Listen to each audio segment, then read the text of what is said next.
Why does xenophobic violence continue to surface in South Africa? And what does the Bible say about it? In this episode, we look beyond economic explanations and examine the deeper spiritual roots of xenophobia. Join us for a thoughtful conversation on law, compassion, and the Christian response to xenophobia. All this and more in today's edition of TARIF. Today is Thursday, June 11th, AD 2026. This is the Africa Review in 5, written by Ntumba Katapwa and presented by Yamikani Katunga. Xenophobia, when brothers turn against each other. Genesis 4 records the world's first murder, brother against brother. Xenophobic attacks and acts of intimidation against African and Asian migrants in parts of South Africa have surfaced again. XenoWatch reports a total of 697 deaths in South Africa over the last 30 years, related to xenophobia. The Merriam-Webster Dictionary defines xenophobia as a fear and hatred of strangers or foreigners, or of anything that is strange or foreign. Sociologists and politicians often trace xenophobia back to rivalry over limited resources such as jobs, housing, and social services.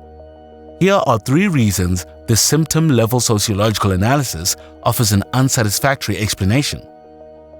Firstly, the biggest flaw in the argument lies in the fact that poor South Africans are not attacking each other with similar veracity. This violence is selectively directed at Asian and African foreigners, which cannot be explained by poverty alone. It requires a separate logic. Secondly, the destruction of immigrant-owned commercial merchandise and the denial of access to healthcare and schooling for immigrants do not promise to relieve the socio-economic condition of the aggrieved locals. Finally, other countries such as India and Brazil also suffer from deep poverty, large informal settlements, and mass internal and external migration, yet lack this violent expression of animosity towards immigrants. Poverty alone cannot explain this violence. From a biblical perspective, xenophobia has the same pathology as racism.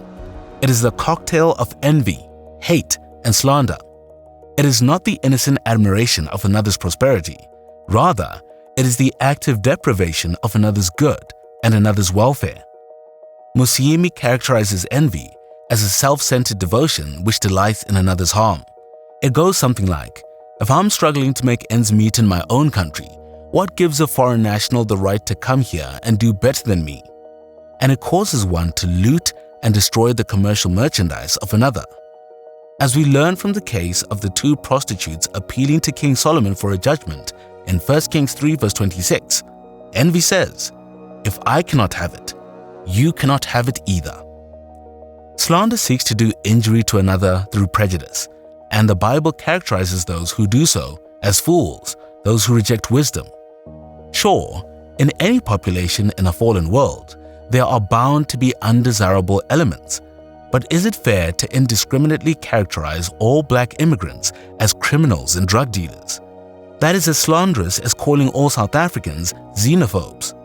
The mass misrepresentation of African and Asian foreigners, documented or not, as thieves, pests, and drug dealers is slander that has deadly ramifications.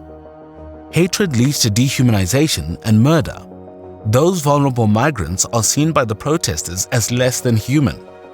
Denying access to healthcare to a pregnant mother or to a critically ill patient simply because they're a foreigner is not law enforcement nor patriotism. It's dehumanization that is bred from hatred. It's undeniable that economic deprivation gives occasion for discontentment, and discontentment leads to collective frustration. Any honest observer would see that frustration felt by citizens as ultimately directed at the state for its failure to regulate migration and deliver the promised better life for all. Yet violence entrepreneurs deliberately exploit this frustration by developing false narratives and inciting crowds to hate and launch attacks on selected migrants. The biblical worldview has much to say about how we ought to relate to strangers and sojourners. In Leviticus 19 verses 33 through 34, God instructed his people, the Jews, not to harm the sojourner, but to treat them fairly. For the individual, there remains a moral obligation to regard each person as an image bearer of God, valuable, and befitting of dignified treatment. The parable of the Good Samaritan is instructive. Jews and Samaritans historically had irreconcilable differences and had no dealings between them. They saw each other as enemies. Yet in that parable taught by Jesus, the Samaritan extended compassion to his Jewish neighbor and did what was necessary to ensure his welfare. The call to love our neighbor in Luke 10 verse 27 is not contingent on ethnicity, national borders, or immigration status, but on the fact that we're all made in the image of God. For the immigrant, Paul writes, "Every person is to be in subjection to the governing authorities, for there is no authority except from God, and those which exist are established by God. Therefore, whoever resists the authorities has opposed the ordinance of God, and they who have opposed will receive condemnation upon themselves." While the foreigner can expect to be treated with dignity, he has a moral obligation to respect the laws of his host. Blatant disregard of local laws should deprive one of their right to be in that country.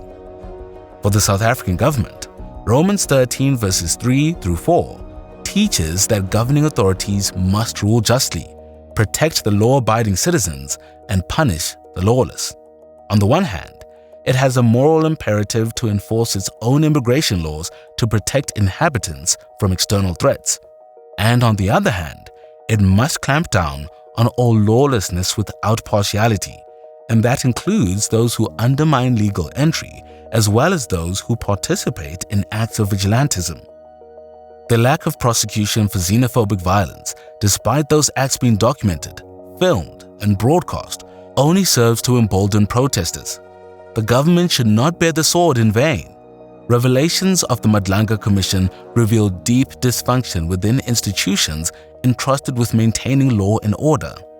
Any would-be honest government would have a lot of introspection to do under these circumstances. Virgil Walker said it well. Moreover, as we acknowledge that illegal immigration is a violation of the law, we must not lose sight of the humanity inherent in these immigrants. This necessitates a form of response from both the government and its citizens that safeguards the rights of all, upholds the rule of law, and embodies compassion and grace. Genesis 4 verse 10, "Your brother's blood is crying to me from the ground." And that's it for the Africa Review in 5 on this Thursday, June 11th, in the year of our Lord 2026. Comment with your thoughts on how Christians should think through immigration. And don't forget to subscribe to the Missionary Minds podcast on YouTube, Spotify, or Apple Podcasts. I'm Yamikani Katunga. Be not weary in well doing.